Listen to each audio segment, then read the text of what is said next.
Hello students, how are you? Hope you all are very fine. Children, we are reading chapter 2 History, and today's subtopic is the February Revolution in Petrograd.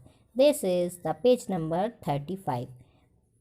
At first we will see the paragraph of the February Revolution in Petrograd, then we will write the notes of this topic. So let's start.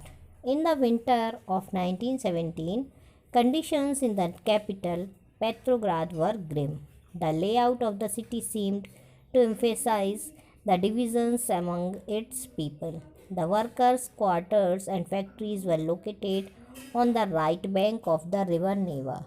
On the left bank were the fashionable areas, the Winter Palace, and the official buildings, including the palace where the Duma met.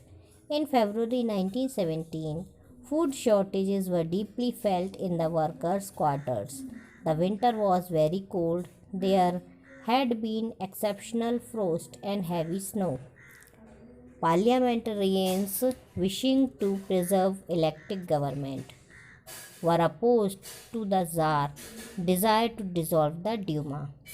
On 22nd February, a lockout took place at a factory on the right bank. The next day, workers in 50 factories called a strike in sympathy. In many factories, women led the way to strike. This came to be called the International Women's Day.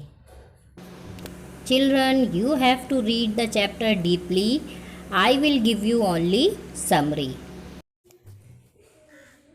So children, let's start the notes. The February Revolution in Petrograd. Events in the winter of 1917. Petrograd was grim. There was food shortage in the workers' quarters. 22nd February, a lockout took place at the factory. Workers of 50 other factories joined in sympathy. Women also led and participated in the strikes. This came to be called the International Women's Day. The government imposed a curfew as the quarters of the fashionable area and official buildings were surrounded by workers. On the 24th and 25th, the government called out the cavalry and police to keep an eye on them. On 25th February, the government suspended the Duma and politicians spoke against this measure. The people were out with force once again. On 27th, the police headquarters were ransacked. Cavalry was called out again, however, it refused to fire on demonstrators. An officer was shot at the barracks of a regiment and other regiments mutinied. Voting to join the striking workers gathered to form a Soviet or council. This was the Petrograd Soviet. A delegation went to meet the Tsar. Military commanders advised him to abdicate. The Tsar abdicated on 2nd March. A provincial government was formed by the Soviet and Duma leaders to run the country. The people involved were the parliamentarians, workers, women workers, soldiers, and military commanders. Children 1917 में winter में Petrograd की स्थिति काफ़ी चिंताजनक हो गई थी। वहाँ पर वर्कर्स के जो क्वार्टर्स थे उनमें फूड की बहुत ज़्यादा शॉर्टेज हो गई। 22 फरवरी को जो फैक्ट्री के वर्कर्स थे उन्होंने लॉकआउट की घोषणा कर दी और उनके फेवर में 50 अदर फैक्ट्री के मेंबर जो थे उन्होंने भी उन्हें ज्वाइन कर लिया। और इस सब का नेतृत्व जो थे इस स्ट्राइक का जो स्ट्राइक्स हो रही थी उनका नेतृत्व जो था वो वीमेन कर रही थी, इसलिए बाद में इसे इंटरनेशनल वीमेंस डे भी कहा गया। द गवर्नमेंट ने जब देखा कि वर्कर्स जो हैं ये पूरी बिल्डिंग का घेराव कर रहे हैं, उन्होंने फैशनेबल एरिया को घेरना शुरू कर दिया, तो गवर्नमेंट ने वहाँ पर कर्फ्यू लगा दिया 24 और 25 अक्टूबर को गवर्नमेंट जो थी उसने घुड़सवारों की सेना को तैनात किया और पुलिस को तैनात किया कि वो इनके ऊपर नज़र रखे कि ये कुछ बड़े कदम ना उठाए ये भीड़।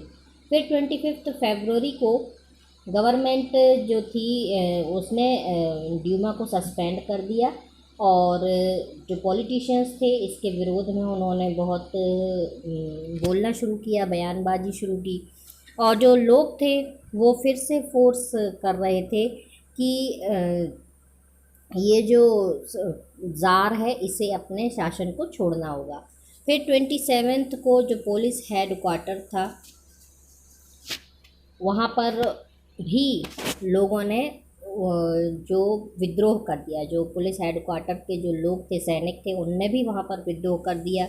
जो घुड़सवार सैनिक थे उन्होंने भी उनको जब इनने कहा कि इन भीड़ को तितर बितर किया जाए तो उन्होंने भी मना कर दिया। फिर से उन्हें अपॉइंट किया गया कि आप लोग ये भीड़ जो इकट्ठी हो रही है इसे तितर बितर किया जाए, क्योंकि आंदोलन बड़ा रूप लेता जा रहा था। तो फिर जो घुड़सवार थे उन्होंने भी मना कर दिया कि हम गोलियां नहीं चलाएंगे।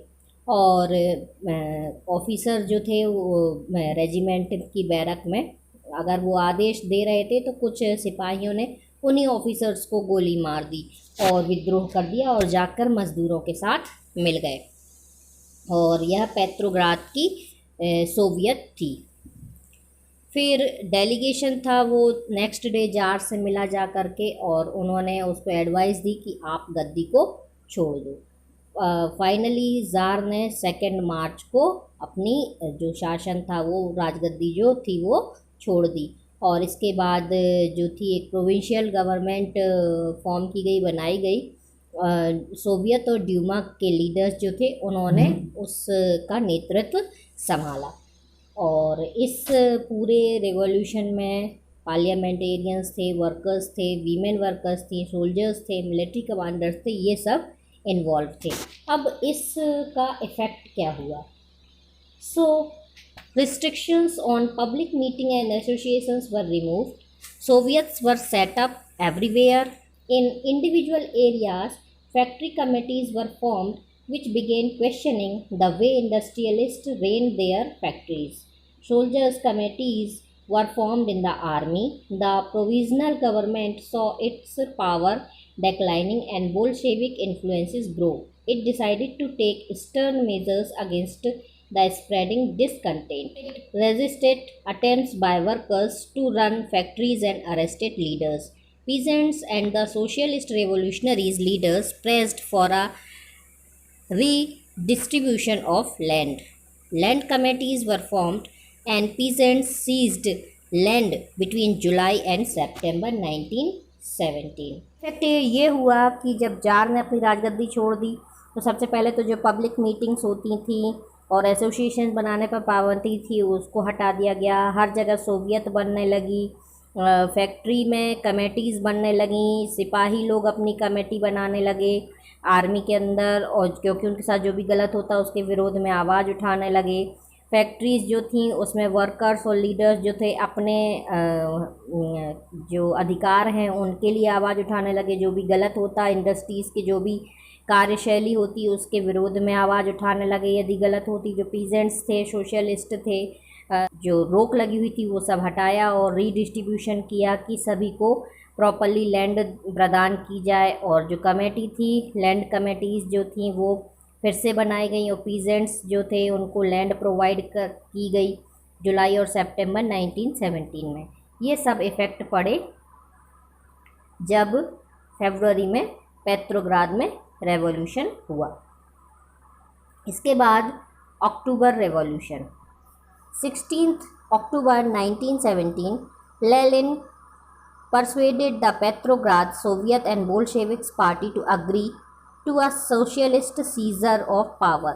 A military revolutionary committee was appointed by the Soviet to organize seizure. Uprising began on 24 October. Prime Minister Kerensky left the city to summon troops. Military men loyal to the government seized the building of 2 Bolshevik newspapers. Pro-government troops were sent to take over telephone and telegraph offices and protect the Winter Palace. In response, Military Revolutionary Committee ordered to seize government offices and arrest the ministers. The Aurora ship sailed the Winter Palace. Other ships took over strategic points. By night, the city had been taken over and ministers had surrendered. All Russian Congress of Soviets in Petrograd approved the Bolshevik actions. Heavy fighting in Moscow. By December, the Bolsheviks controlled the Moscow-Petrograd area. The people involved were Lenin, the Bolsheviks, troops. Effect क्या हुआ इसका? Most industries and banks were nationalized in November 1917. Land was declared social property and peasants were allowed to seize the land of the nobility. Use of old aristocratic titles was banned. New uniforms were designed for the army and officials. Russia became a one-party state. Trade unions were kept under party control. A process of centralized planning was introduced. This led to economic growth. Industrial production increased. An extended schooling system developed. Collectivization of farms started. अब अक्टूबर revolution क्या था? देखिए, जब जो अंदर से Dumas और जो सोवियत थे उन्होंने पार्टीज़ बनाना शुरू कर दिया और उन्होंने अपने तरीके से सिस्टम चालू करके राज करना शुरू कर दिया। 16 अक्टूबर 1917 में लेनिन जो थे पेट्रोग्राद के, वो उन्हें उनके ऊपर बैन लगा हुआ था, तो वो उनको वापस बुलाया गया और सोवियत और बोल्शेविक पार्टी दोनों एग्री हो गए पावर को चलाने के लिए। और जो मिलिट्री रेवोल्यूशनरीज थे उन्होंने भी कमेटी को ज्वाइन कर लिया सोवियत के साथ। उन्होंने क्या किया, गवर्नमेंट की जितने भी बिल्डिंग्स वगैरह थी उनको सीज कर दिया। बोल्शेविक के न्यूज़पेपर्स जो थे 2 उनको सील कर दिया। प्रो गवर्नमेंट ट्रूप्स थी उन्होंने टेक ओवर कर लिया टेलीफोन टेलीग्राफ ऑफिसेस को विंटर पैलेस के। और इसके बाद जो मिलिट्री रिवोल्यूशनरी कमेटी थी उन्होंने ऑर्डर किया कि गवर्नमेंट के ऑफिसेस जो हैं उनको भी सील कर दिया जाए और जो मिनिस्टर्स हैं उन सबको अरेस्ट कर लिया गया। अरोरा शिप जो था विंटर पैलेस में उसको भी उस पर भी कब्जा कर लिया गया। इस तरह से जो सोवियत और बोल्शेविक की जो पार्टी थी उनके अगेंस्ट में भी फिर से आंदोलन हुआ, क्योंकि एक ऐसा समाज बनाना था जो कि किसी एक व्यक्ति के द्वारा न चलता हो बल्कि जनता का उसमें हाथ हो। और इस रेवोल्यूशन के बाद सुधार क्या हुआ? इस रेवोल्यूशन में सुधार ये हुआ कि बहुत सारी इंडस्ट्री और जो बैंक थे वो नेशनलाइज्ड हो गए। नवंबर 1917 में जो लैंड थी वो सोशल प्रॉपर्टी डिक्लेयर कर दी गई और जो पीजेंट्स थे उनको सीज लैंड पर अधिकार दिला दिया गया। इसके बाद बहुत सारे ऐसे एरिस्टोक्रेटिक टाइटल्स थे उनको बैन कर दिया गया जो कि किसी एक की पावर को शो करते थे। ऑफिशियल जो थे आर्मी वगैरह के ऑफिसर्स थे उनको नई यूनिफॉर्म सिलवा दी गई। रशिया एक वन पार्टी स्टेट के रूप में उभरी और जो पार्टी का कंट्रोल था वो एक ट्रेड यूनियन के ऊपर होने लगा। और ये सबसे ये हुआ कि जो कलेक्टिवाइजेशन था फॉर्म्स पर वो भी शुरू कर दिया गया। तो इस तरह से जो रशिया था उसका एक नया रूप सामने आया और इसलिए वहाँ पर इकोनॉमिक ग्रोथ भी देखने को मिली। तो children, in the next video we will see the civil war.